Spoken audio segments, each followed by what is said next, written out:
सोलापुरात डॉक्टर बाबासाहेब आंबेडकर जयंती उत्सवाची मिरवणूक यंदा मंगळवारी 21 एप्रिल रोजी काढण्याचा निर्णय मध्यवर्ती समितीने घेतला। भारतरत्न डॉक्टर बाबासाहेब आंबेडकर जयंती 14 एप्रिल रोजी आहे। सोलापुरात दरवर्षी जयंतीनंतर येणाऱ्या रविवारी भव्य मिरवणूक काढली जाते। मात्र यंदा रविवार 19 एप्रिलला आहे, त्यामुळं उत्सवाच्या तयारीला कमी वेळ मिळतो। तसंच त्या पुढील रविवार 26 एप्रिलला असल्यानं हा दिवस खूप लांबचा आहे। त्यामुळं मध्यम मार्ग म्हणून रविवार ऐवजी मंगळवारी 21 एप्रिल रोजी मिरवणूक काढण्याचा निर्णय भारतरत्न डॉक्टर बाबासाहेब आंबेडकर मध्यवर्ती जयंती उत्सव समितीच्या बैठकीत घेण्यात आला। डॉक्टर बाबासाहेब जयंती उत्सवाच्या तयारीसाठी भारतरत्न डॉक्टर बाबासाहेब आंबेडकर मध्यवर्ती जयंती उत्सव आणि विश्वस्त समितीच्या वतीनं मंगळवारी डॉक्टर बाबासाहेब आंबेडकर मेमोरियल स्कूलच्या मैदानावर बैठक झाली। त्यात निवड आणि मिरवणुकीबाबतचा निर्णय घेण्यात आला। 15 वर्षांपासून रविवारीच मिरवणूक काढण्यात येत होती। यंदा यात बदल करण्यात आल्याची माहिती विश्वस्त ॲडव्होकेट संजीव सदाफुले यांनी दिली। डॉक्टर बाबासाहेब आंबेडकर जयंती उत्सव सन 2026-27 चे अध्यक्ष म्हणून लौकिक राजाभाऊ इंगळे यांची निवड करण्यात आली। याशिवाय ॲडव्होकेट विनीत गायकवाड सरचिटणीस, योगेश साबळे कार्याध्यक्ष, शुभम दावणे खजिनदार, अविनाश आठवले ऑडिटर म्हणून नियुक्ती करण्यात आली। सायंकाळी 6 वाजता मिरवणूक सुरू झाल्यास रात्री 12 वाजता बंद करावी लागते, त्यामुळे मिरवणुकीवर परिणाम होतो। याचा विचार करून मिरवणूक लवकर सुरू करावी असं आवाहन करण्यात आलं। तसंच बैठकीत मिरवणुकीमध्ये महापालिका व्यवस्थित सुविधा देत नसल्याबद्दल नाराजी व्यक्त करण्यात आली। त्यामध्ये मिरवणुकीचा मार्ग असेल, बाकी इतर गोष्टी असतील, या सर्व विश्वस्त यावर मार्ग काढतीलच। जे की आपण 2-3 वर्ष झाले एकच आपण बोलतोय, त्याच्यावर मार्ग निघेल अशी आपण अपेक्षा व्यक्त करू। मला एक खंत आहे की जो अध्यक्ष आपण निवडतोय तो एक अध्यक्ष नसून ही समाजाची जबाबदारी आहे असं मला या ठिकाणी वाटतं। कारण अध्यक्ष हा प्रसिद्धीसाठी नसतो, हा समाजाच्या कार्यासाठी असतो। हे सर्वांनी आपण बाब लक्षात घेतली पाहिजे। कारण अध्यक्षपदाची जी जबाबदारी आहे ती संपूर्ण समाजावर असते।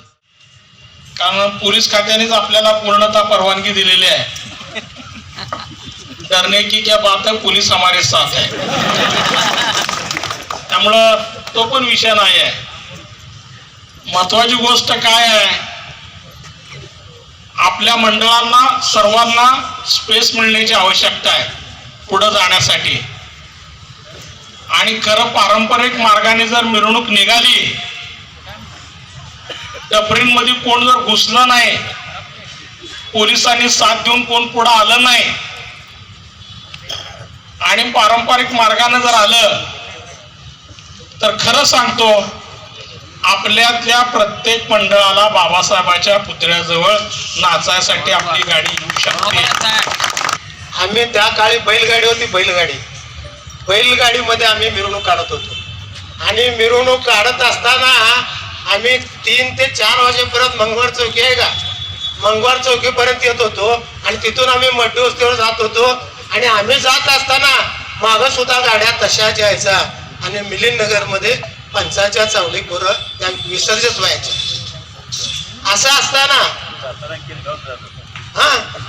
आणि असं असताना काळ बदललाय आम्हाला माहित आहे, साधनं बदललीत हे आम्हाला माहित आहेत, कार्यकर्ते बदललेत हे आम्हाला माहित आहे। ते काय आम्ही आता जरी वयोवृद्ध झालो असलो तरी आता आमची मुलं सुद्धा आहेत, ते सुद्धा काम करतात। माझा सांगण्याचा मुद्दा आहे, या ठिकाणी मी व्यथा मांडतोय।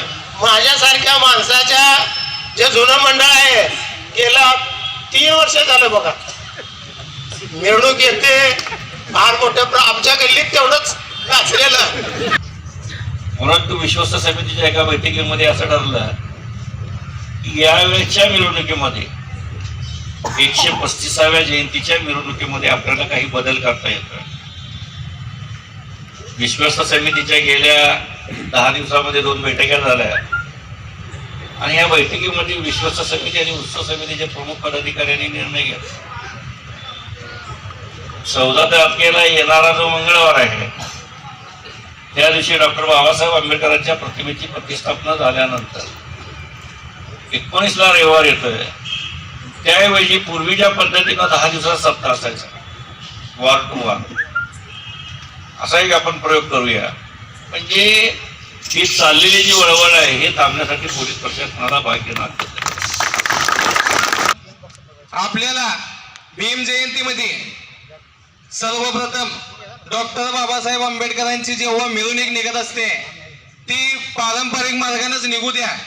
मार्ग मोठा आहे, मंडळ कोणतं काय असेना, कोण लहान असू द्या मोठा असू द्या, प्रत्येकाला संधी दिलीच पाहिजे.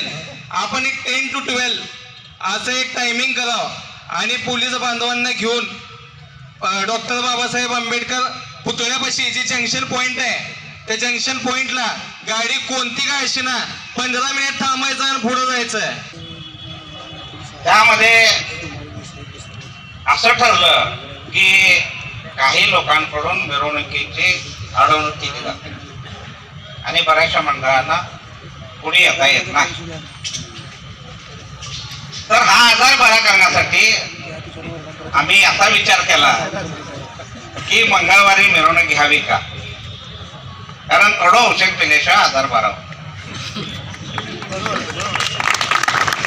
तर तुम्हाला या तरुण मंडळाने आता सूचना केल्या ना, त्यांना मला एक सांगायचं, तुम्ही जरूर आमच्याकडे या, आपण पुन्हा विचारतो यावर, परंतु एकदा घेतलेला निर्णय बदलता कामा नये. हे आम्हाला सुद्धा बंधन करा काय, तुम्हाला सुद्धा बंधन करा.